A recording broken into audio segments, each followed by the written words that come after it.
This is your home for St. Cloud State hockey, keeping you up to date on the NCHC. One-timer coming, they score! Ripped in! A bomb from Pervix! Women's WCHA. So Dana Rasmussen fires and she scores! Dana Rasmussen for the Huskies alongside The National Hockey League. Dwayne Kaprizov in for a chance to win it! He scores! Kirill, the thrill is for real! Welcome to the NHL, a game winner! And everything from the state of hockey. St. Cloud Cathedral is now 42.6 seconds away from wrapping up the school's first ever title. Welcome to the Huskies Warming House Podcast Den.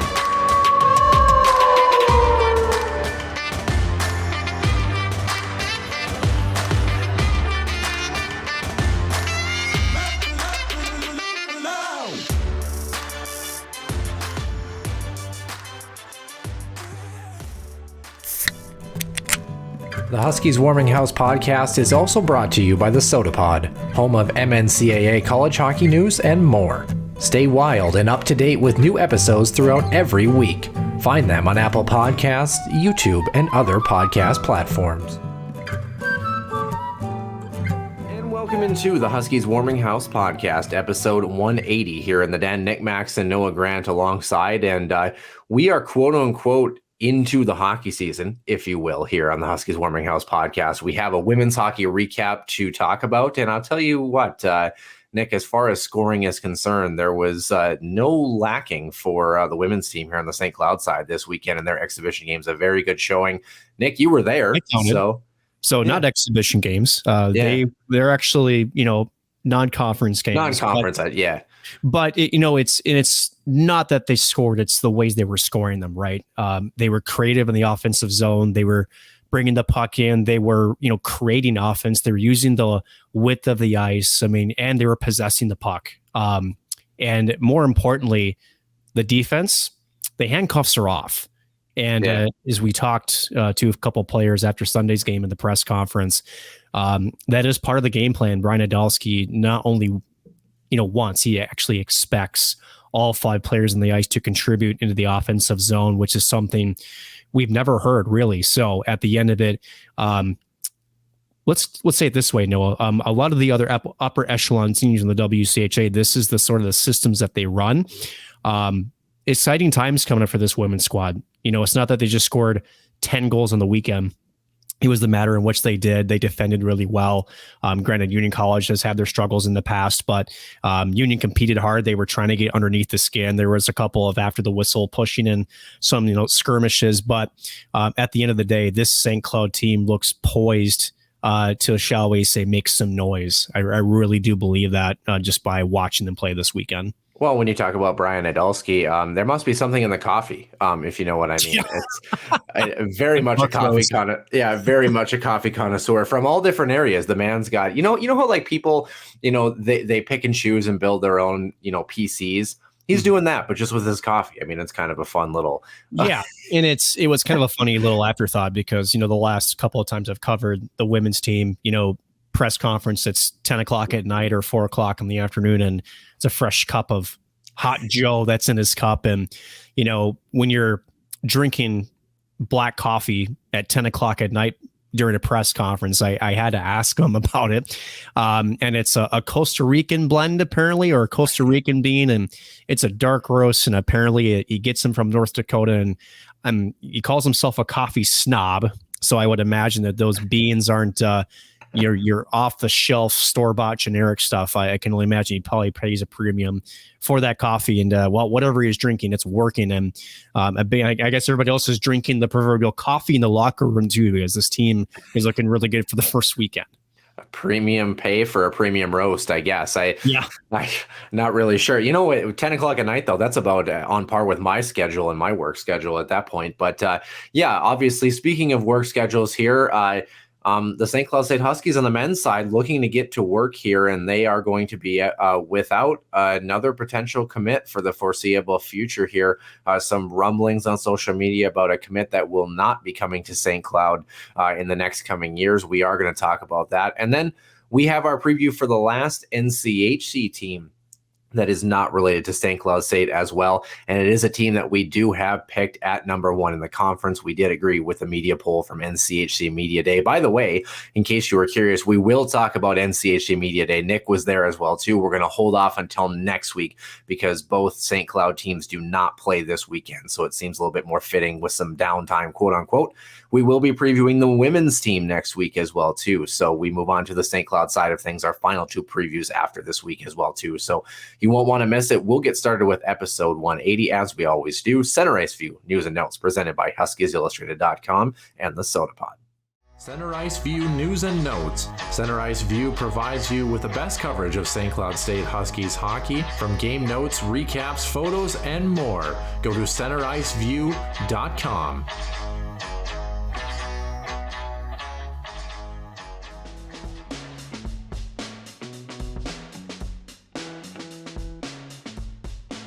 Welcome into the main portion of the show. Nick Max and Noah Grant here for episode 180. And Nick, I suppose dealer's choice, so to speak here. Before we get to that, I do have to ask, by the way, you've been to NCHC Media Day. You were calling St. Cloud State women's hockey here.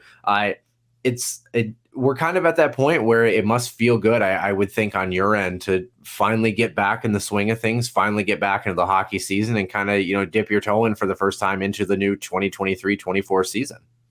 It does. It kind of sneaks up on us pretty quick, ironically, when we do a show every week and we're previewing teams and, it's just weird because all of a sudden you're getting emails for media day and then you're having conversations about, your availability for broadcasts and, it all sort of just your phone goes from nothing to 100 pretty quickly. But it feels good. It feels good to speak to some of the coaches and the players again for the NCHC Media Day. I know we're going to get more in depth in that next week, but then again, going right into the women's hockey season, who started off this past weekend, impressively so, right? Getting back in the booth and being able to work the pipes again is a good feeling to know that, the winter is coming per se, which actually kind of sucks, but hockey season is here and it's going to be a good year. Again, a lot of things to look forward to and glad that things are getting going. Yeah, absolutely. The women's team picked to start the preseason polls 13th in the country, according to the rankings. Of course, like we said, we'll preview them next week. We have them at number 5 for the WCHA. If you haven't figured it out by now, on the men's side, St. Cloud will slot in at number 2 in our NCHC pairings here with Denver at number 1. So we'll compare our list to NCHC Media Day. Ironically enough, besides North Dakota and Denver last year, we were exactly identical with NCHC Media Day. This year, not the case at all. Very much different. So, but speaking of the men's team, Nick, I mean, maybe that's as pertinent of a place to start here a little bit early. Some announcements, basically, had some savvy Twitter viewers paying attention to the Fargo Force, who are probably poised to have another good year this year, noticing that Leo Gruba's name on the back end was not carrying that St. Cloud logo and that commitment for the upcoming season.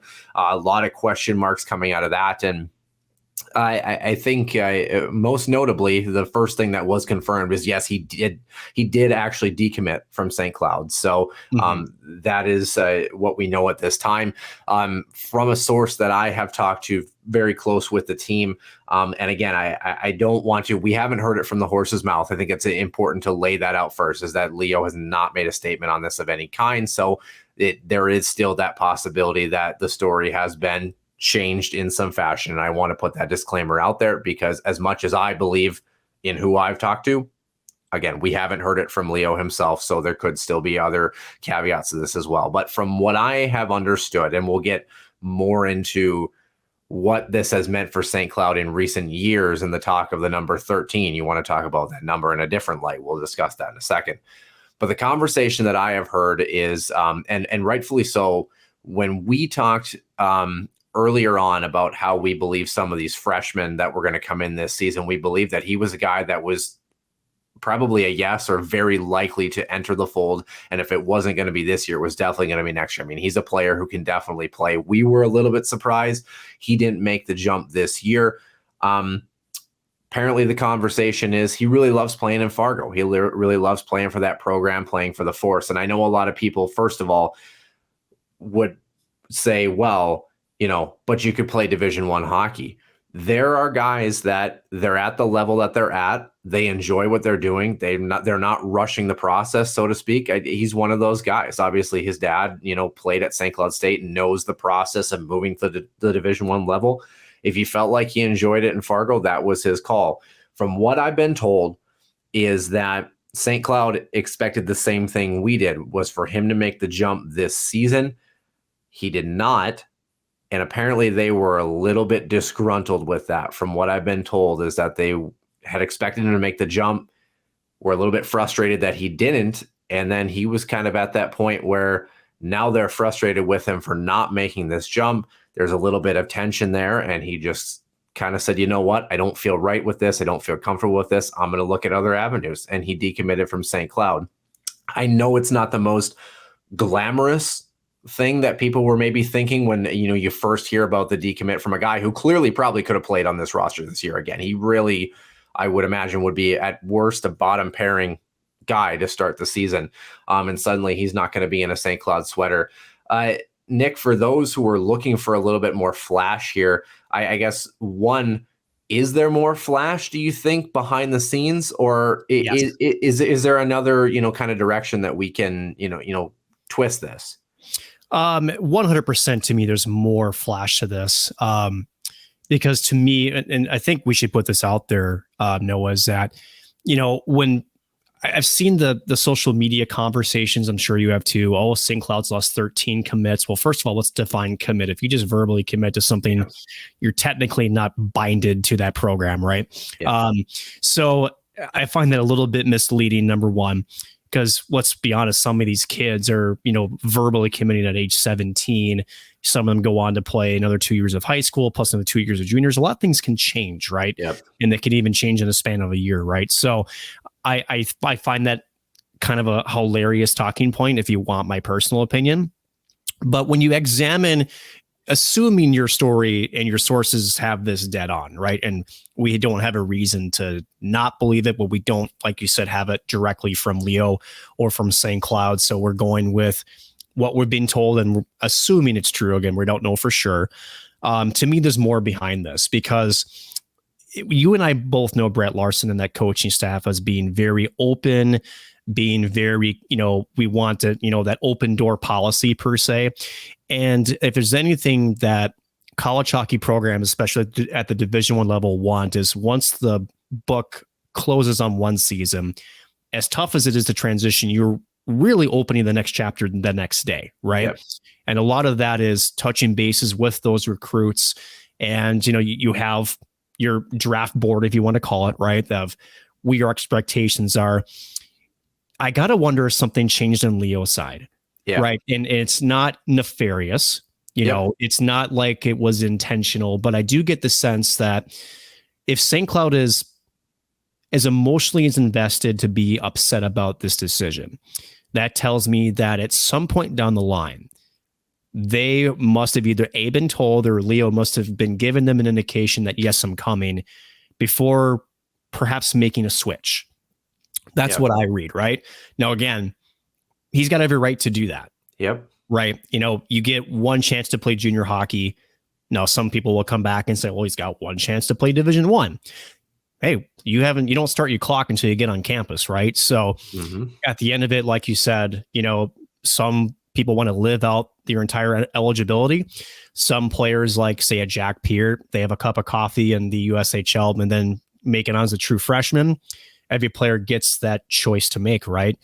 But from what we think we know from Noah is that, whatever conversation took place, both sides don't seem to be very happy with each other, to the point where Leo might be looking elsewhere. Now, obviously, he's still technically a free agent. Does that mean, the sides could not come back?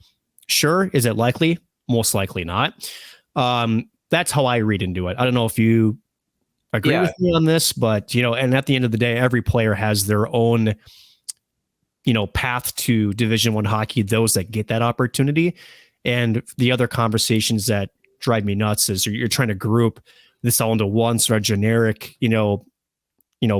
cause effect type thing. And I don't buy that at all. Yeah, definitely. And the thing that it comes down to, again, we talked a little bit about timelines too, right? Don't forget St. Cloud had a late addition, and by late we mean kind of middle of the summer on the defensive side too.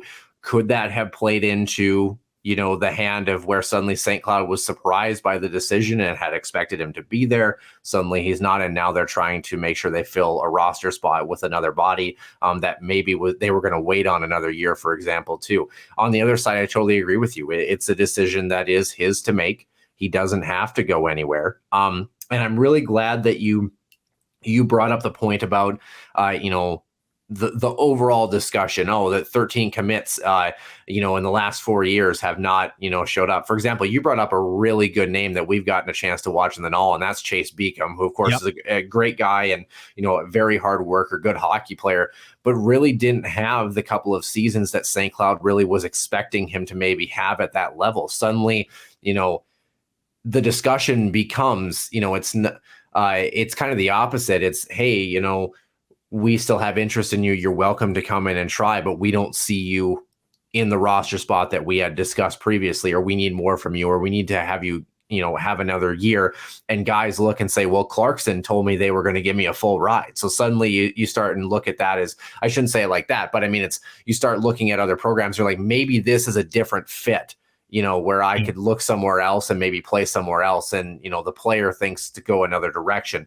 The other piece of this too, in Leo Gruba's case specifically here, and I don't know how much bearing this has had, but let's not forget, by the way, with the recent coaching turnover a little bit for St. Cloud on the assistant coach, associate coach side of things. Nick Oliver, of course, was in Fargo.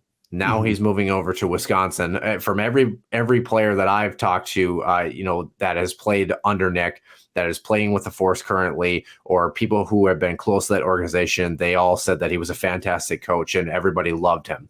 So I don't know who recruited Leo. I don't know who was the first one to get him at that position in the first place to say, hey, do you want to come play for us at St. Cloud? Was Nick Oliver still with the Huskies at that point? I'm not really sure what the answer is there. Is there some connection where maybe he's thinking about looking in that direction?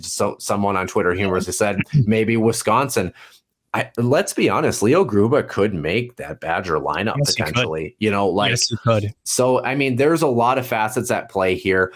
Like I said, if you take it at face value, and if it is true that St. Cloud was a little over aggressive in trying to get their guy and kind of turn him away, from whatever's going on, then that's a really tough look for this program. But what I'm trying to say is, I like you said, with the coaching staff, I don't know that that's necessarily the case. No. I wonder if it's maybe more a little bit of, they had this perception he was coming. He's not. They're like, boy, we'd really like to have you here. We're really high on you, that sort of thing.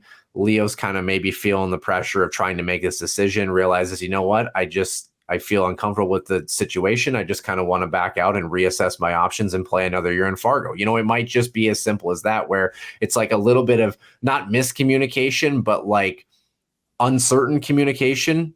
It just kind of has pushed things in a different direction. I don't really know. And I think what it comes down to, I mean, wishing Leo the best of luck. It would be great to see him in a St. Cloud sweater. Of course, his father played for the Huskies in the mid-90s.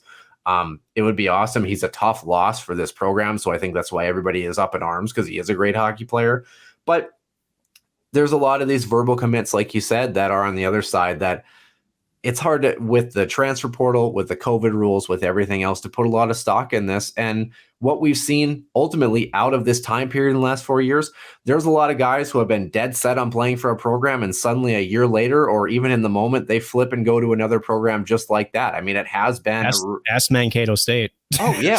So there could be so many things that are going on here. That's the story that I've been told by someone very close to the team.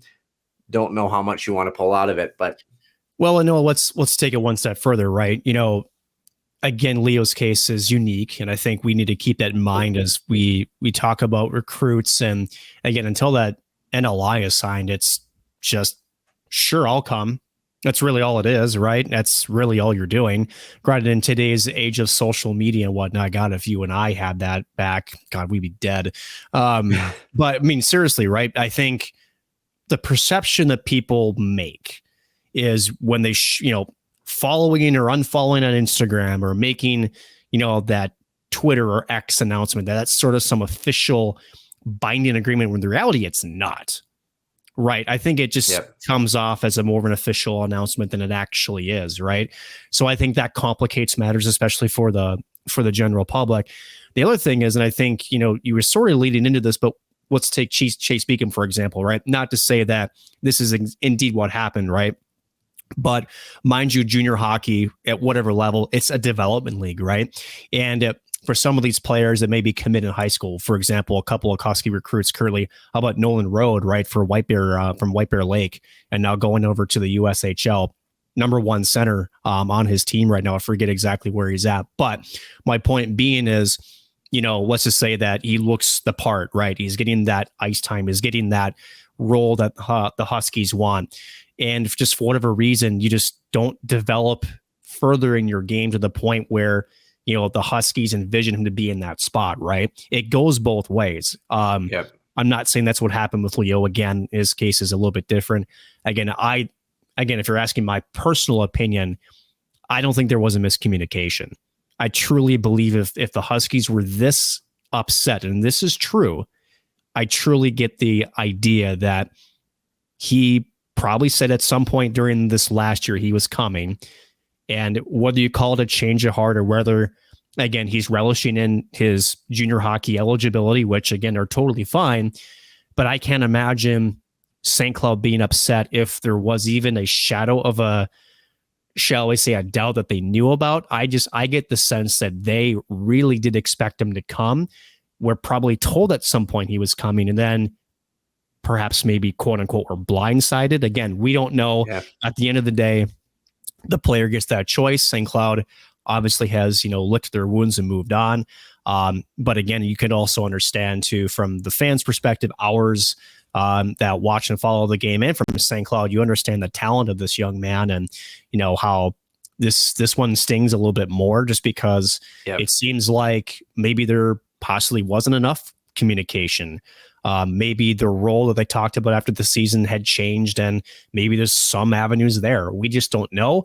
At the end of it, Leo Gruba is not a St. Cloud commit, and again, this is not a uncommon thing in college hockey, right? It just stinks that his caliber of talent is, from what it all seems, not coming to St. Cloud at some point in the future.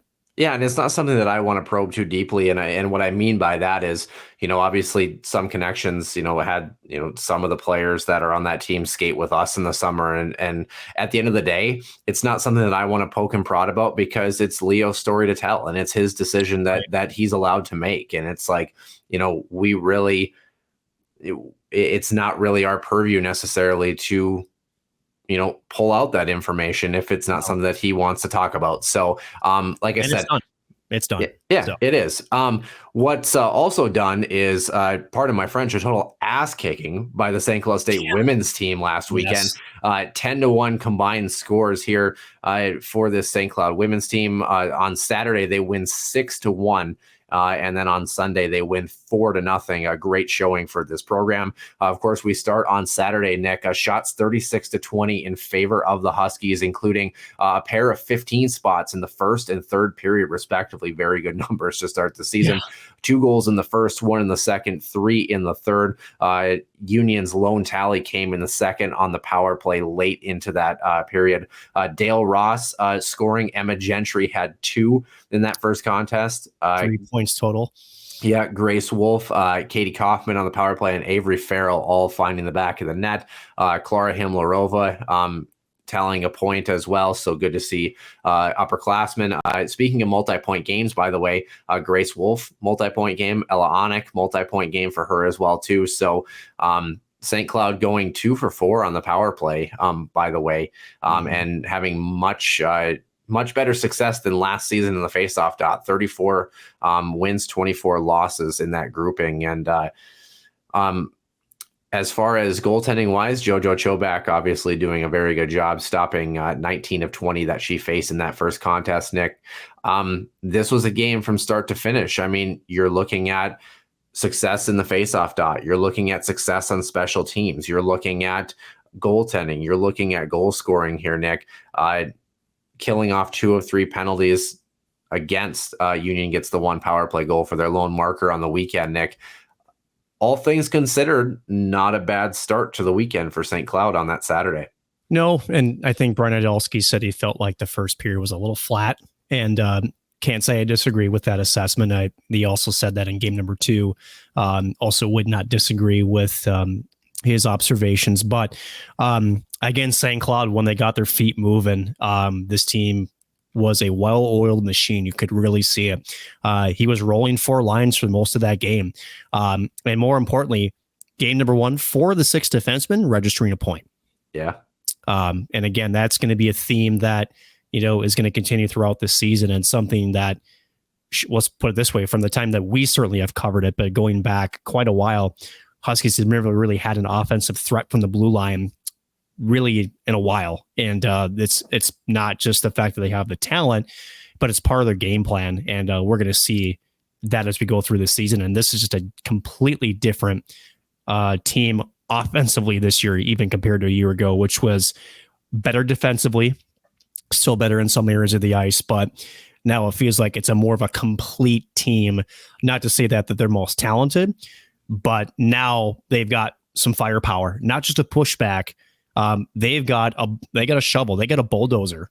They're actually able to push pace of play, to control things, and to really, shall we say, own the time of possession and really the offensive chances. It's something that I know you and I, since covering this squad, have really looked forward the day to seeing, and that day might be here already. Really good effort on Friday. Yeah, attendance of 550 on that first night, by the way. On Sunday, attendance 315. The Huskies win 4-0. They were up by that score after 2 periods of play, 2 in the first, 2 in the second, out shooting Union by a tally of 38-19. Huskies perfect on the PK, 4 for 4 on the kill, 1 for 5 on the power play themselves. It was kind of a more penalty heavy game in that second contest, all things considered. Multi-point games from Avery Farrell, Ella Onik again. Clara Himlarova tallies her first goal of the season. Taylor Lind is on the board as well too. Cece Bolby quietly had a good multi-point weekend as well for her. So, and Laura Zimmerman on the board as well in that second game. So like I said, much more balanced attack. Ironically enough, Nick, you don't see this very often. The Huskies' first goal of each of the first 2 periods in this game came at the exact same minute mark of 9:58. So kind of a weird little quirk there if you want to have some fun. Yeah. Sani Ahola, perfect 19 for 19 in between the pipes for the Huskies. And Nick, if the first game gave you any hope or excitement, the second game was a great bookend on a solid weekend. Yeah, and you got to tip your cap to the Union. You could see the frustration, and they were getting into the face of the Huskies, especially in front of their own net. They were crashing into Sani Ahola quite a few times.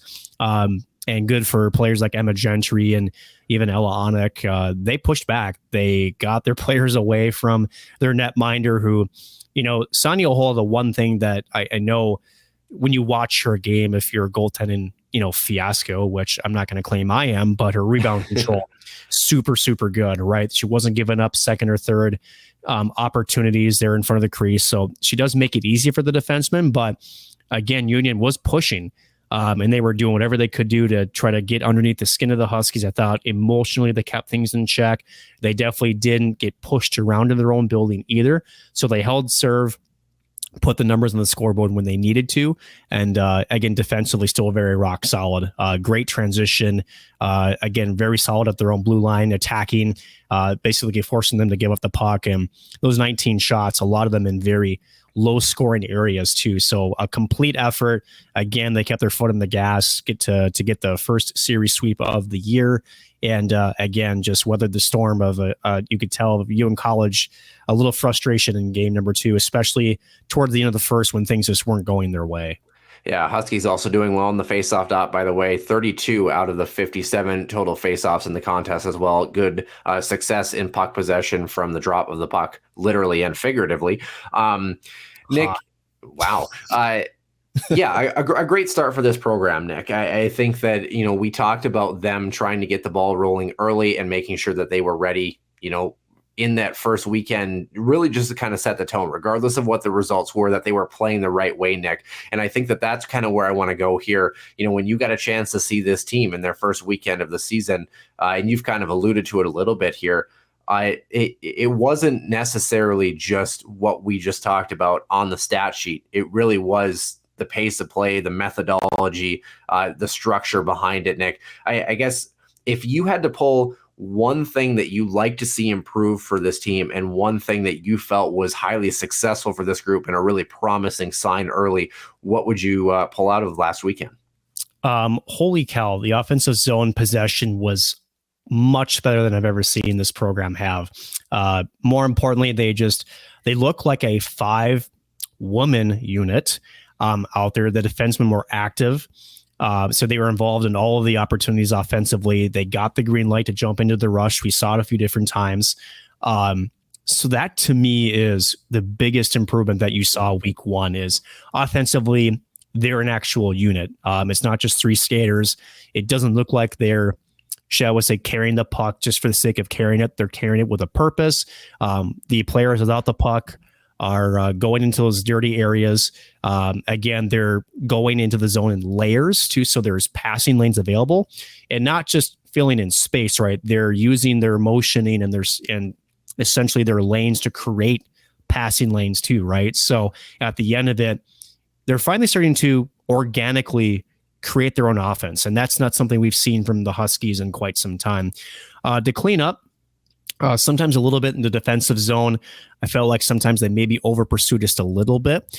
That is very easily correctable. Still very, very staunch in front of their blue paint. But I feel like at times, just because, again, this team is still 15 new faces, right? And even Annika, it's been a long weekend. I apologize. The defenseman, even after the game, said, we want to clean up a little bit defensively. Felt like they probably get away with a couple of chances, but from my broadcast booth location, a couple, but few and far. You're never going to have a perfect game, but also really good at the point of attack. Again, gap control was really good. There wasn't an easy entry, and at the end of the day, they really just kind of grinded down the Union in their own defensive zone by having that puck on their sticks in the offensive zone. So clean up a little bit defensively, but overall offensively, very much impressed in what I've seen so far. Sure, call Union not the greatest team. Hey, they competed this weekend. Again, they didn't roll over. They get a week off to sort of review some film and clean things up, and then it's over to Mercyhurst, and then it's right to WCHA action. So they don't get much time to get prepped for, shall we say, a very difficult schedule coming up here for the Huskies. Yeah, you beat me to the punch. A week off for this team, October 6th and 7th. They do play Mercyhurst, and then it is Bemidji State to start their WCHA, I should say. The reason I have NCHC stuck in my head is, of course, we are talking Media Day next week and getting ready to preview this women's team and talking about them and basically all their glory, so to speak, and actually doing the full St. Cloud State preview on the women's side. Then after that, when we get back into Huskies action, we will be doing game recaps and basically talking about each of the teams throughout the rest of the season. Not to say we won't sprinkle in stories if they're not pertinent as far as college hockey between the WCHA and NCHC, but really we are getting down to the wire here and getting ready to talk about our Huskies through and through until the end of the regular season and playoffs for both of these squads. So the last team that is non-St. Cloud related that we will flip on over to right now, the number one team that we have picked in the NCHC, the Denver Pioneers, and for good reason. They finished in that spot last season, Nick. A very good team. And let's get it rocking and rolling for our preview for the Pioneers. Not only number one in the NCHC poll, but number one in the national polls, right? This team is well respected and rightfully so, right? Noah, let's just review last season a bit, and just by some of the numbers. Again, this team was the overall favorite, except for us last year for whatever reason. But not only, and again, you ask the coaches, preseason polls mean absolutely nothing. I get it. But Denver, again, on the ice proved that they're the team to beat, and They'll have to prove it again this year. Again, as it's tough enough to climb the mountain, Noah, but as any coach would tell you, it's even more difficult to keep your spot at top of the mountain. Because mind you, Denver had a pretty good year until really the playoffs came around, and then they weren't the same team. Yeah, they definitely weren't. Some goaltending, injuries or under the weather type things moving late into the season were certainly challenging. But 30-10-0 last season. 19-5 in conference play. This team was the one group that was, at the end of the season pulled away from the pack and really kind of asserted their dominance in the NCHC until it did hit crunch time. Again, they went into the NCHC playoffs, the frozen face-off, and then it was like, ooh, is there something to be said for this group? They lose obviously, 1-0 to Colorado College, and then it was like, okay, maybe just a weird little blip in the road. We'll have to see. But there were strategy because they did the same thing the year prior.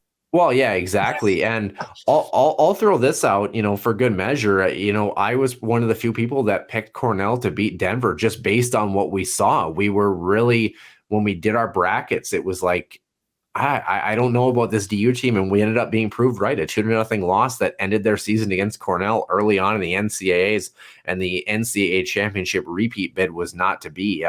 For a team that was so good, though, 22-0 when scoring first, Nick, they were 8-10 when the opponent got on the board first. So, if this team was not in the driver's seat, the road was a little rocky and bumpy, actually below 500, obviously, according to that statistic here.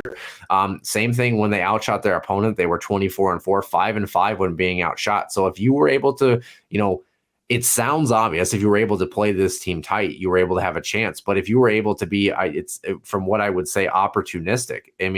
Still 8-3 in 1-goal contest. So you had to find a way to keep them in check. But, great record at home. Still pretty good on the road, but when it counted most, for whatever reason, this team, as you got deeper and deeper into games, we had this conversation with Ohio State on the women's side last week, is that if you were able to get them in a spot where they were either tied or trailing after the first 20 minutes of play, you had a chance against this Denver team.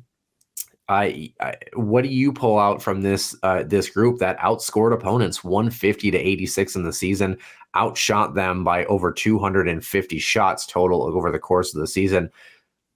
This is a Denver team that on paper you look at and say they should have been deadly. They didn't feel that way when we pushed past the first round matchup they had against Miami. They got to the frozen faceoff, and suddenly the chinks in the armor were a little more evident than we had thought, I guess. I didn't buy that right away. And the reason I say that, Noah, is, when I watched the previous years, they won the year they won the national championship. Now, granted, again, I'm not a hockey scholar, but when you watch Denver play, the systems that they employ. They did not employ those same in the frozen faceoff. And let's just say that, although not directly said, right, there was a very subtle implication by David Carl that their sights were set on a bigger prize than the NCHC frozen faceoff. Granted, it looks a lot better when you actually go on and win the national championship. I kind of got the same feeling again with Denver and Colorado College, right? Now, I'm not certainly taking anything away that Colorado College did, right? Because that, maybe was a blip for Denver, but that victory over the Pioneers that put him into an NCHC tournament championship game was huge for that program in terms of, essentially trying to get to what they've been building over the past couple of years with Chris May at the helm. Obviously, we'll talk more about that in Media Day next week. But, I got the sense they were doing the same thing. And then I remembered something. This team had some injuries down the stretch. Yep. And they also were a team that, if you look at their point stretch, and we'll get to some of the individual stats here in a moment here, Noah, they were top heavy a little bit. And it got to the point where when some of those key guys were down, all of a sudden your deadly scoring punch got a little bit thinner, right? And it is one thing that we've seen from teams in the past is that you can have the best top six in the world, but if your bottom six is, for lack of a better word, not productive, in the playoffs, you pay attention to those top six. It's your game plan to neutralize them as best you can. If you do that, you got yourself a chance. Cornell did exactly that. And let's not forget that Cornell was sort of came out of nowhere too. They were kind of almost dead to rights in their conference championship, came back in pretty insane fashion to win theirs. And so they were riding some hot momentum, right? So I don't know if you want to call it a perfect storm for Denver, but, they came in a little banged up, weren't the same team. Cornell came in firing in all cylinders, a lot of confidence, kind of playing with, the house money mentality. And Denver bows out in the first NCAA game. And I mean, you agree with that? Yeah, and you didn't know what you were going to get for the goaltending situation with Magnus Krona and Matt Davis, of course, the senior and sophomore, respectively. Krona, a 2.19 goals against and a 9.16 across 32 contests, had 22 wins, 9 losses. Matt Davis, only 1 loss and 8 wins for him, had a 1.77 and a 9.25. Again, maybe strength of schedule for both of those goaltenders, potential factor in that, obviously. But yeah, I mean, this team was, in large part, very successful. They're actually, interestingly enough, Nick, there was only one team all last season that had a winning record in conference play against Denver. Any idea who it was? CC? It was actually St. Cloud State. St. Cloud took 3 of 4 from these Denver Pioneers. They win in November, a 3-4 victory, do the Huskies a 4-3 victory, in overtime. And then the next night, the Huskies lose 3-2. Following that up, yep, and then following that up in the middle of January, the Huskies win 7-3 and 2-0 against these Pioneers. To put that in perspective, like we talked about with their record, 30-10, that is 3 losses out of the 10 right there. That's almost 30, a 33.3 repeating for those doing math. Yeah, I was going to say it was almost 30%, and then I realized it actually would be 30%. Only other time they were swept last season, by the way, was UMass of all teams, who had a very poor year, all things considered. Omaha had a 3-0 win in November. They didn't lose in the month of December. They lost 3-1 against the Nanooks of Alaska on January 6th. And at first we thought, wow, is that a shocking result? But then we realized that Alaska was actually a pretty decent team last season. And then losing only once in the month of February, a 6-5 barn burner against Duluth at home. Yeah, I mean, you just look at the win streaks here. They start off with 3 wins on the season. They lose 2. They win 4, single loss to the Huskies. They win 3. They lose a single game against Omaha. And every time they lost games, they came back and won by a considerable margin in a lot of these contests. Same with that game against Omaha.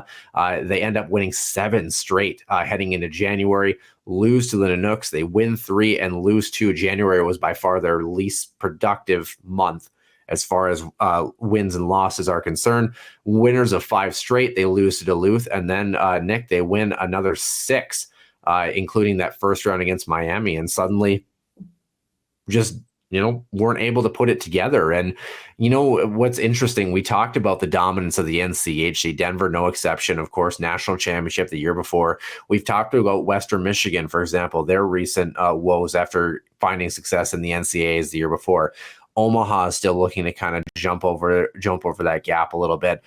St. Cloud State, kind of up and down potentially here. This kind of gives you an idea of where the NCHC truly is a gauntlet. And even for a team that pulls away like Denver did last season, there is so much to be said for how the NCHC beats up on each other, which prepares them well for tournament time, but also sometimes puts teams in a difficult spot because of how hard the road is to get to that point to win a Penrose in the NCHC. This Denver team, Nick, it's interesting for a group that, like we said, you score 150 goals in the regular season, and in your last 2 contests, you're outscored 3-0, very low scoring margins. Teams that maybe on paper didn't have a lot of business beating you, even in a playoff scenario, but they did. And I guess my question to you before you kind of kick it back to our next little part of this here, if you're David Carle, like, what do you take away from that schedule? What do you take away from kind of a bitter taste after what is otherwise been a really great season? I'm not sure you can do much about it, right, Noah? Because at the end of the day, the NCHC is always a tough contest. It's a gauntlet every regular season, right?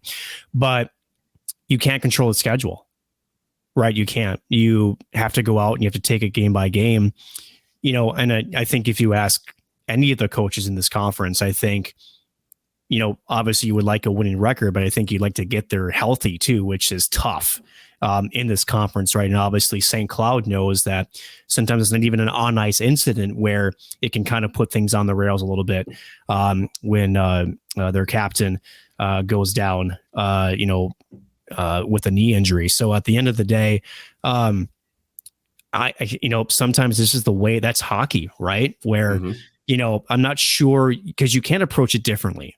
Right. And again, I truly think that over the last couple of years that David Carl that's been his MO. Obviously, as a coach, you're never going to come out and say it, but I really do feel like the frozen faceoff, you get there and then it seems like, okay, we can play, but let's make sure we're healthy kind of a thing. We got bigger fish to fry. Not to say that you're trying to give away the game, but I think, they're looking at the bigger picture and knowing what's the bigger prize per se. And it didn't help them that even getting into the weekend prior in the quarterfinals that they were already banged up. Again, huge Magnus Krona, a big proponent of the national championship in 2022, was hurt before going even into that weekend. So at the end of it, all you can do is you go through it the same way. You really can't change what you do, Noah, because at the end of it, if you take your foot off the gas, my goodness, it's been crazy. Yeah, I apologize, dude. It's crazy. Anyway, I'll finish my thought and I'll kick it back to you. For those wondering, it's been a very, very long weekend of prep and, some other things that are happening on the personal side of things for me, which are finally going in a positive direction, which is great. But at the end of it, you just have to kind of do what you've been doing. You got to have a good regular season to put yourself in a position to have a good pairwise ranking to be able to go into the NCHC playoffs, because at the end of the day, you come into the NCHC 5th overall. You have to essentially win the tournament, win the frozen faceoff to get into the tournament. Denver has a luxury where they can sort of play back a little bit because they have a spot there, right? They're trying to stay healthy. Whereas if you have a bad showing in the non-conference, if you have a bad conference record, then you're fighting for every single inch. I mean, look at Colorado College Day. They were one win away from having an auto bid if they defeated the Huskies, right? Right. Ask Alaska, right? They had to sit on their hands and knees essentially while they slid down the proverbial pairwise board because, well, at the end of the day, everybody else above them won. Because of Cornell, actually, in some senses. Yeah, if you want to be specific. But at the end of it, right, you have to be able to go out and win. And if you can get there healthy, you cross your fingers to it. Great. At the end of it, all 16 teams that make the tournament are good teams. And even if they're not, hashtag AIC, you still go out and play the game. Right. Yeah. That's all you can do. Yeah, and a great coaching staff to boot, right? David Carl enters his 6th season for this program. There's not much more that you need to say about David Carl. I mean, he just everything that he brings to the table is spot on. Tavis McMillan in his 9th season, I tell you what, we talked about this last year. They still have his initial photo up that's behind him, and I swear he's got that he's got his head is in his hand, and it's like this depressed portrait, like somebody painted it in the 1800s. It cracks me up every time I see it because he looks like a dude pondering every life decision he's ever made up to this point.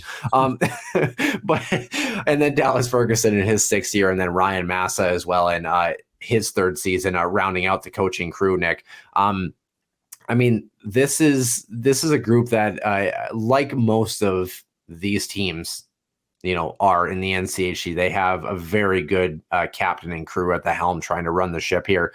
USCHO ranks this team at number 4 in their preseason poll, Nick. I mean, for a team that actually had quite a bit of turnover, 10 freshmen on this roster, Nick.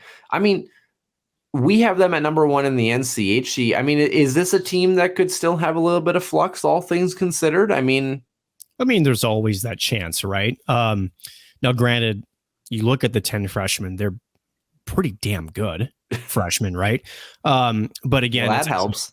right? But, if you look at other recruiting classes, it's just, I always say the clout that this group brings, the sort of the star power, it's there, to say it lightly. And let's not forget David Carl, 2023 USA World Junior head coach of the U18, right? So that doesn't just get handed out in a rotation. That's an earned, very respected, honored to be able to have that coach. And let's just say that it makes his recruiting probably quite a bit easier. Some bloodlines also make it easier. So we'll go through the newbies. In fact, let's do that right away here, Noah. Let's talk about the 10 freshmen and then talk about this team didn't have anybody transfer into the program. They had only 3 transfers out. So let's talk about the additions and then some of the subtractions from Denver. Yeah, 4 defensemen, 5 forward, and a goaltender here for the freshman class coming in. Like we said, a very big group of 10 here. Let's start. Maybe we'll start with the goaltending position. That's probably the easiest one to single out for obvious reasons. Freddie Halk, by the way, probably easy to single out if he was in a crowd of people, by the way. 6'6", 220, coming from Camrose in the AJ. He's a Cochrane, Alberta native. He went 20, 22, and 1, a 305 and a 910 with 3 shutouts in the AJ. And then over the course of the season, I should say, he played for Lloydminster to start the season and ended up where he is now. He finished the year going with a 915 and a 263. Again, both of the teams that he played for, not exactly the greatest teams. So again, kind of misleading as far as some of the numbers are concerned here.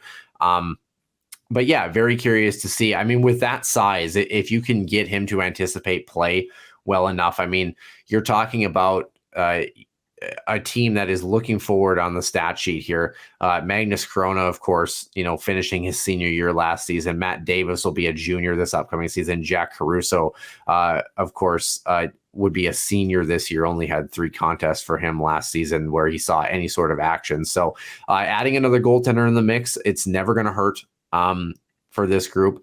And yeah, I'm very curious to see just with that size, if he's able to assimilate any part of his game to the Division I level. He has the build. He clearly has the strength. Now it's all about with the goaltending position. Can they fine tune him into that goaltender?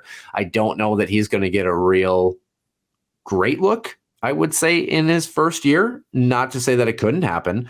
Right. But he's definitely a guy that I look at that I kind of have that feeling of, similar to with James Gray in St. Cloud, where it's like he's maybe more of a 2 or 3 year guy before you really start to see him flourish to his full potential. But certainly a great build, Nick, to start with. I mean, 6'6", Nick, you could only dream of such things. I have, and it sucks. Hey, I had growing pains till I was 20. I got to be honest. Careful what you wish for. I hit my head on everything, and people like you keep asking me to reach for things on the top shelf. So, I mean, I don't know that it's all that exciting. The view is better. Air's a little thinner. Yeah, air's a little thinner, though, but I'm great at concerts. So, well, there you go. Everybody's going to have their skill set. Mine's clearly very diminished here. Unlike a lot of these defensemen that are coming in for this program, by the way, Nick, like you mentioned, a couple of really good players on the back end. Cale Ashcroft, of course, 37 points for him with Tri-City last year in the usual. Garrett Brown coming in. He's a San Jose native playing for Waterloo last season. He's 6'4", very tall defenseman, 4th round pick of the Jets. Yeah, 4th round pick of the Jets, had just under 20 points last season on the back end, alternate captain, good leader. One of the things, just looking through a couple of these players and their bios too, a lot of them, and I don't know if this is a stage quote or not, you kind of hope that it's not, but a lot of guys talk about academics, right, being an important part. And Denver is not an easy university to get into. Yeah, I agree. And I definitely would not be shocked that David Carl looks for guys that are very cerebrally sound on and off the ice. Yep. And I think that that's something that, stands out here. Boston Buckberger, which is a great name on a variety of fronts. That wins the off season. Definitely. It has to be a farm boy from Saskatoon, right? So he's from Sask, 5'11", 172, played with Lincoln in the usual last season. How about this, Nick? 45 points in 62 games, 13th in the league in assists with 36 last season. Obviously, the production is there. See, again, this is very much a David Carl mix. Guys that are good 200-foot two-way defensemen that can bring some offense and punch. Zeev Bium from San Diego, California. Yep. Yeah. I would like to not to. How's that sound? U.S. under 18 team for him. And obviously had a great year, 40 points in 63 contests for him last season. Shy William. So yeah, wow. I suppose that makes sense. Well, talking about blue lines here, Nick.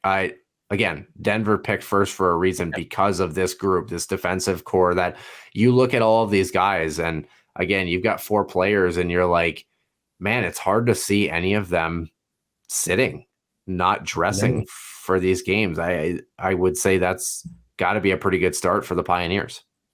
Big start. And again, Zeev, if he's anything like, shy, definitely some offensive firepower that goes with it.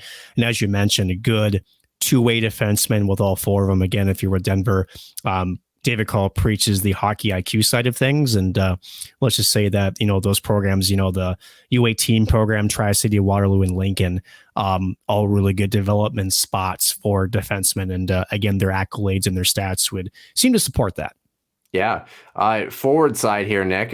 This name I'm going to butcher as well, too. For those who are curious, if Nick's having a tough time, I worked 14 shifts in 17 days, so I'm having a tough time, too. I'll be honest with you. I think it's Kieran Sebrian. I'm looking for my Kleenex. You're looking for your fiddle, which is a size too small, right? Yeah, that too. he's actually a Denver native, though. 6'2", 194 on the forward side. Played for Tri-City for 3 seasons. Had 47 points in 61 contests last season. My favorite part of his bio, though, is says competed at the Quebec International Pee Wee Tournament in 2016 with the Colorado Thunderbirds organization. I'm like, wow, we're really digging back into the archives for reference and comparison. I guess spring of 2016, I would have just finished my freshman year of college. So don't even ask about me. I won't. Sam Harris. Remember it. A lot of guys from San Diego, by the way, and California. There are quite a few actually in this group. Sam Harris, one of those, 6'0", 190, playing for Sioux Falls last season. 5th rounder from Montreal, had 91 points in 116 contests over the course of 2 seasons for Sioux Falls. Yeah, it's very solid. And one thing to kind of note too, Sioux Falls was not the greatest team in the past couple of years. So again, really just tells you how impressive that is.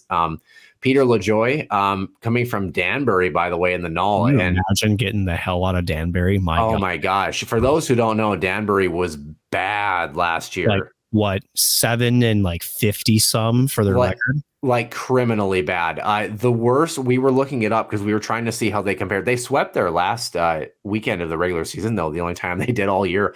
But Patrick, they won. Didn't they have like a 30 or almost 40 game losing streak? Yes, they went from October to almost March before winning a hockey game.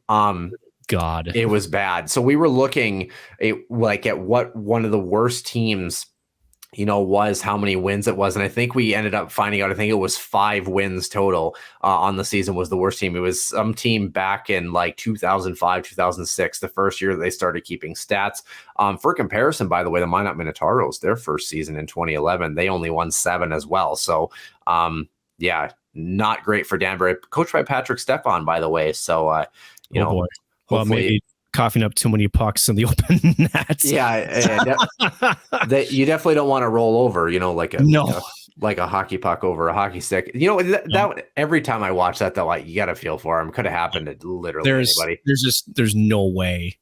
Just the timing, it's almost comic when you think about that. The puck has to hit some kind of a rut, little something on the ice. Raiders are trying to sweep it in, and then to have the Oilers go back the other way with less than a second. That's the thing. How do you let the play go back through 4 other guys and end up in the back of the net? That's the biggest thing. Speaking of someone who does like to put the puck in the net, though, Peter LaJoy, by the way, he's from Evergreen, Colorado. He did play for Danbury last season. 5'7", 165 here, Nick. Territory. Oh my God. Yeah, definitely a different build. Had 4 points in 37 contests with Danbury last season. Again, it's hard to take anything from Danbury's stats because of how much they struggled last season. Mikko Matika, I think, from Finland, played for Waterloo, 6'3", 201, 3rd rounder of Arizona in the 2022 draft, a very big body. 19th in the league, 55 points overall for him. Again, played in the U18 Worlds. in 2021, had 54 points in 46 contests for his U18 team back in 2019-20. So obviously a lot of production there. And then the last person on this list here, Alex Weirmar. Oh my gosh. I even put it in quotations for you. Oh, I'm not looking at your list. That's why I'm on the DU website. Meyer. Yep. Yeah. So that would be why. 6'1", 197. As you can tell, I clearly don't watch the U.S. under-18 team as I probably should. 2 seasons with the program, of course, 26 points in 55 games last season, 9 points the year before. Again, anytime you're playing for the U.S. under-18 team, I think there's kind of enough to be said there, Nick. Yeah. This group can play. This forward group strikes me a little bit more as a good mix of skill, but probably 2 or 3 guys that are like big bodies, physical, power forward type, like to be around the crease kind of thing. Some gritty goals around the front of the net here. What do you pull from this freshman group, if we can ever say their names appropriately, apparently? Still some high skill, but more so, with the big bodies, big reacher, you think, puck protection, you think possession when you think of these guys, right? We'd love to see them skate. I know Weiermeyer and Wienum can skate like a bat out of hell, for lack of a better phrase. But Matika, again, you always talk about the European style of play, definitely more on that possession side of things. So I think, isn't he a natural center? I believe he is, with when I was looking up some stats with him. But again, a good mix, right? Some size, maybe some potential with some guys like LaJoy, as you mentioned, coming from a pretty tough program. You can't really extract individual, Shelley Prowlis from, that kind of a program and that kind of a year. So I think there's more to be there that he will show, especially if Denver's calling you. I think there's some underlying skill sets there. So, but again, David Carl, a good mix up and down their incoming roster, Noah. But with that also means they have to replace a few people, right? Again, 3 transfers and 7 guys that either turned pro or aged out. Let's run through those names here quick.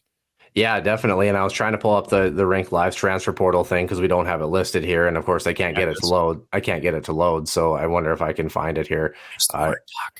Yeah. Well, I don't write the notes for the men's, in case you guys didn't know this. So I only have the women's one. That sounds like, even if I do, they're pretty much, put into the trash bin is what it sounds like. So yeah, well, because I'd like to pull up the stats. I don't see any stats today, Nick. Just throwing that out there. Anyway, Brett Edwards, of course, is a senior, had a great year last year.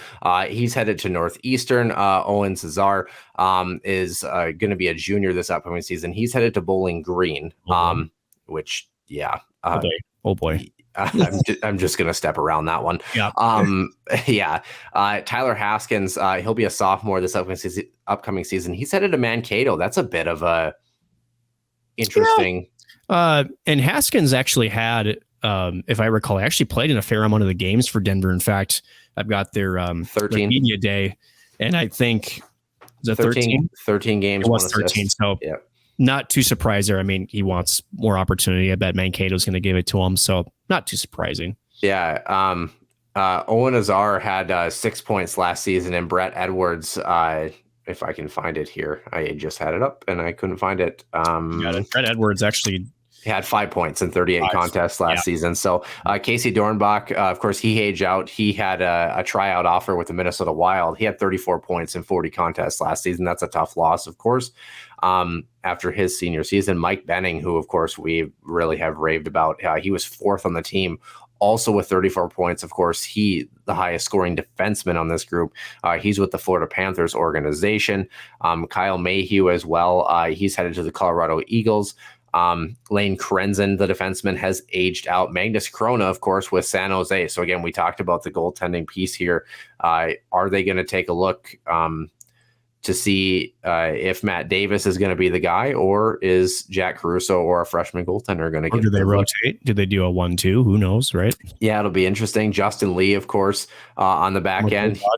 Yeah, he's with Wilkes-Barre in the Penguins organization. Then Carter Mazer, of course, he's with Grand Rapids in the AHL, although I don't think he will be for long. 37 points for him last season. So their biggest returner this upcoming year, of course, for this group. Yeah, Massimo Rizzo, 46 points, obviously very good player.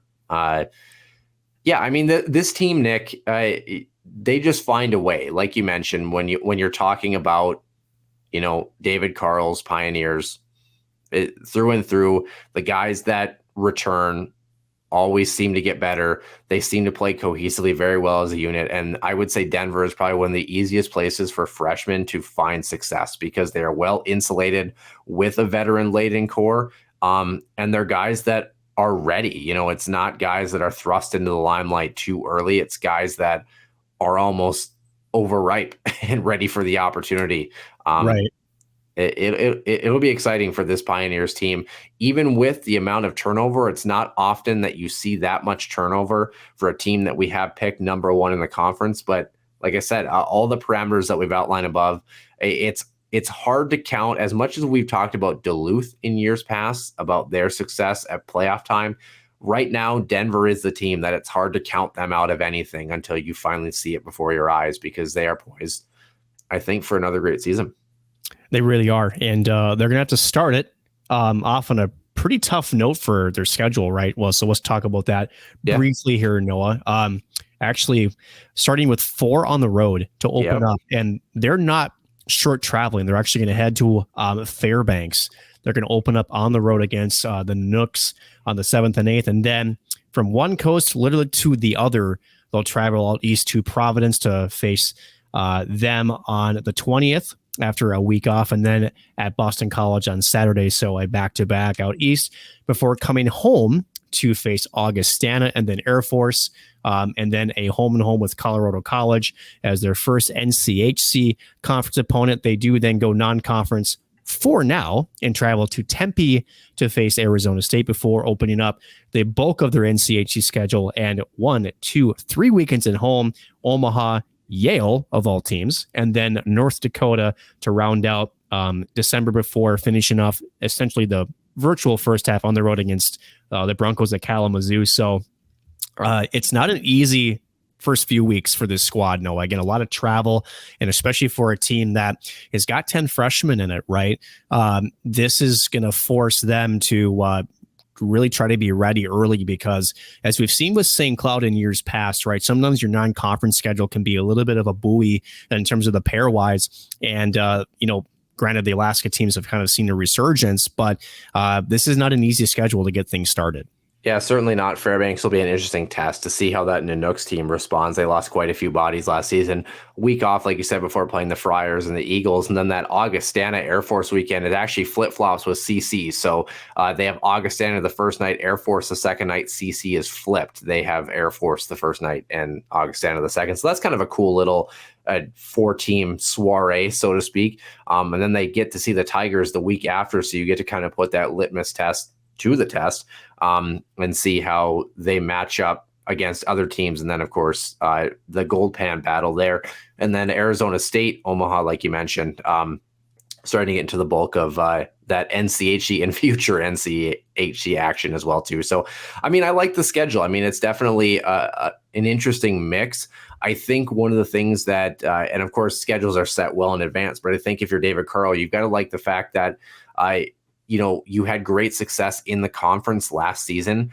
This schedule is very much a first half non-conference schedule where you're going to get a bunch of different looks from a bunch of different teams from a bunch of different conferences. And I think that is going to really help Denver, is that they're going to be able to kind of handle a variety of opponents, play styles. Let's be real. Play on the East Coast is different than play, in the NCHC versus the Big Ten. They're all a little bit different. I still can't get over the fact that Minot State is going to have them on December 30th. It still blows my mind. And then, they have a couple more non-conference games before seeing the Huskies. St. Cloud, both of their games on the back half of the schedule, Nick. So if you want to kind of run us through that one as well. Yeah, so back half of the schedule, again, you mentioned the exhibition game with Minot State. Good luck. That's all I'm going to say. Yeah, seriously. And then it's Niagara at home. So again, their last non-conference weekend on the docket. And then they host St. Cloud State. Then it's 4 straight in the road at Omaha, then at North Dakota. Then it's at home against Western Michigan, on the road against Duluth, at home versus Miami for their only matchup of the season. Then they travel to St. Cloud before that Gold Pan rematch, again at CC, before finishing off the regular season at home again against the Tigers before the NCHC quarterfinals take place. So again, we talk about the gauntlet of the NCHC schedule, Noah. They only get to face Miami once, so that's kind of crappy for them, if you want to call it that. Yeah. But again, as we talk about it, the NCHC, you have to have a good first half, but as we've seen over the past couple of years, second half is almost more important because you got to get there. You got to get through it healthy. And more so, if you can sustain that same level of success in the first half through the second half, you're sitting pretty well in both the NCHC as well as in probably the pairwise rankings as well. Well, and it's going to keep them on their toes. They can't drop, more than maybe one of those games non-conference wise, depending on where those other teams shake out. So you have to have success at that level. It's going to be exciting, I think, to see how Denver responds because, they've got to be bitter about that loss last season. They were a team that really probably should have been in the Frozen Four just based with their skill set and what they brought in the regular season. They weren't, and that's college hockey, that's playoff hockey, that's NCAA tournament time. And I think if you're David Carle, you have to relish the opportunity that this schedule will potentially probably get you ready for the variety of teams that you could see during that playoff time should you make the big dance. And it should be very exciting. And can't wait to see the Huskies, of course, play this group 4 times. And St. Cloud's woes at Magnus Arena were a little bit vindicated last season, finally. So I think this is going to kind of be all-out war, all hands on deck between these two programs. And Noah, that's how we usually finish off these segments is how does St. Cloud defeat Denver? Now, mind you, St. Cloud not facing them until essentially towards the second half of the conference. Hello, Nick. Of the schedule, I should say. Again, first weekend series, again, at Magnus, January 12th and 13th, and then towards the end of March 1st and 2nd, where we'll be at the Herb Brooks National Hockey Center. So both teams will essentially, we'll have some time to get things put together. Denver, again, 10 freshmen. By that time, probably going to be a well-oiled machine. Again, for whatever reason, Magnus is just the building that has given Huskies fits over the years. They did make a split last season. How can they at least do that again? And more so, how can they take more than one at Magnus and more so maybe earn 1 or 2 victories at home ice? How crazy could that matchup back at home in the first week of March be, by the way? That could be very pivotal for a lot of things, standings and otherwise. I'm very curious to see where both these programs are at that time. I think if you're St. Cloud, you love to take the success you had last season by going into Denver and replicating that. You lose a 1-goal contest the second night, you win in overtime the first night. You got to feel good about that. If you're St. Cloud, if you finish 500 over the course of 4 games against these DU Pioneers, I would call it a success based on what we've seen in previous years. This is a very good program. If you're St. Cloud, your first point of attack has to be to test the goaltenders. We talked extensively last season. Magnus Krona was average to maybe a little bit above average, had a great team in front of him. The goaltending situation will be interesting for this Pioneers club. You have to find a way to get in front of these netminders, get near the blue paint in the crease, testing these netminders, filtering everything towards the middle of the ice. That's got to be step one. This Denver team as well too loves to be high flying, high skill. You can't be taking any penalties against this group. If you turn it into a special teams battle, it's going to be a tough night, even or maybe even more so, especially on a big sheet like the Herb Brooks National Hockey Center. This is a team that can open it up and run and gun. 2 very similar teams if you think about it. I would say St. Cloud probably wins the grit advantage and maybe the goaltending advantage right now.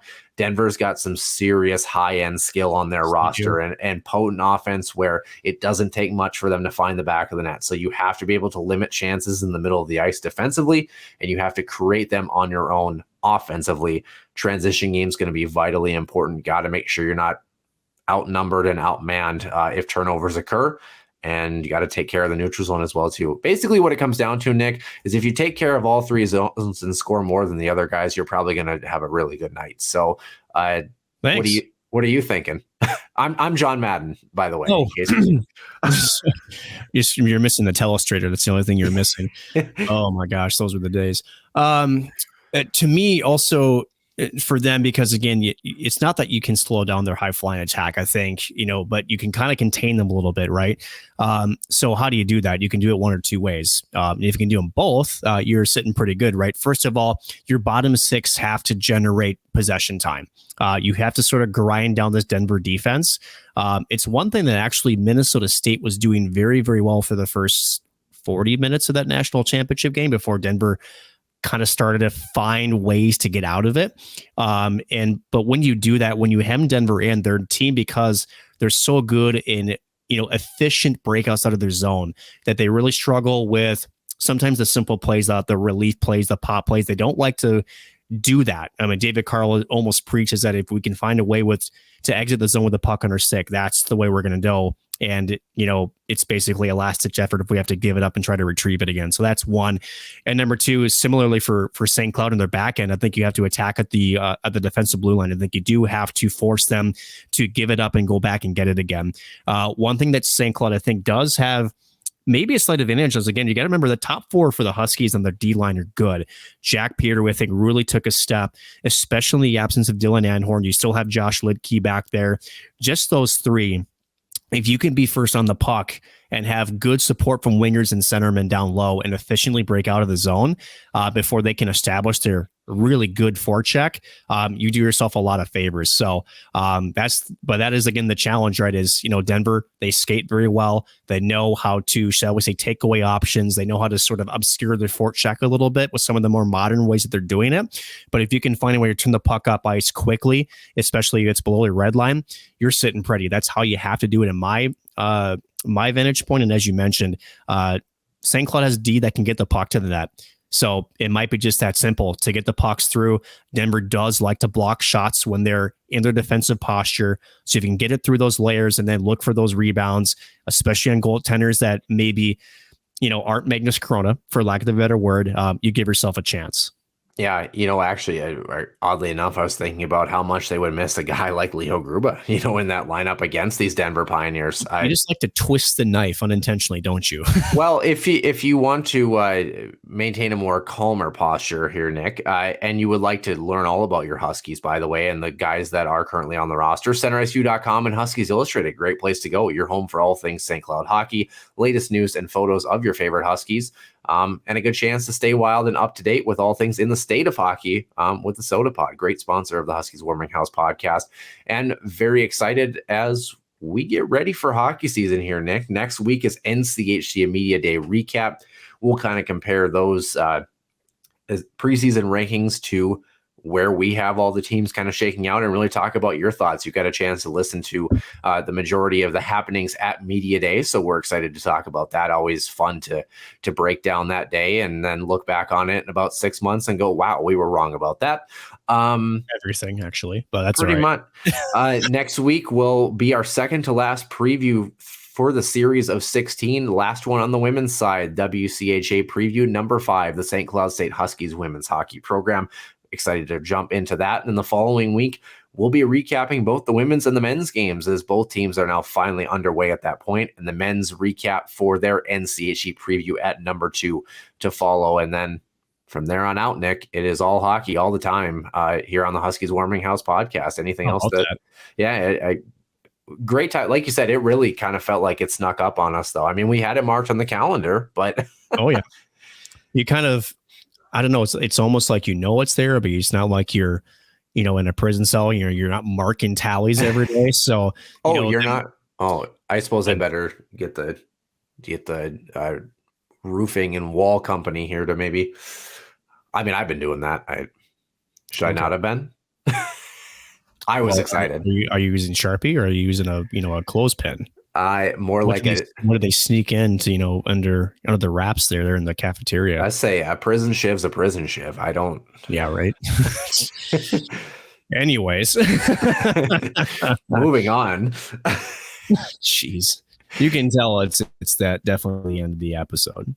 Yeah, it certainly is. And we won't keep people any longer. Excited to talk St. Cloud hockey from here on out. For Nick Maxon, I'm Noah Grant, and we will see you soon in the den.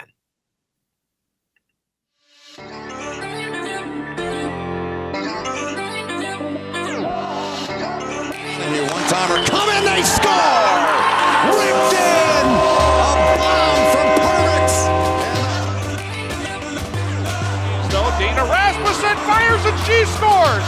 Dana Rasmussen for the Huskies alongside Dwayne Kaprizov in for a chance to win it! He scores! Kirill the Thrill is for real! Welcome to the NHL, a game winner! 42.6 seconds away from wrapping up the school's first ever title.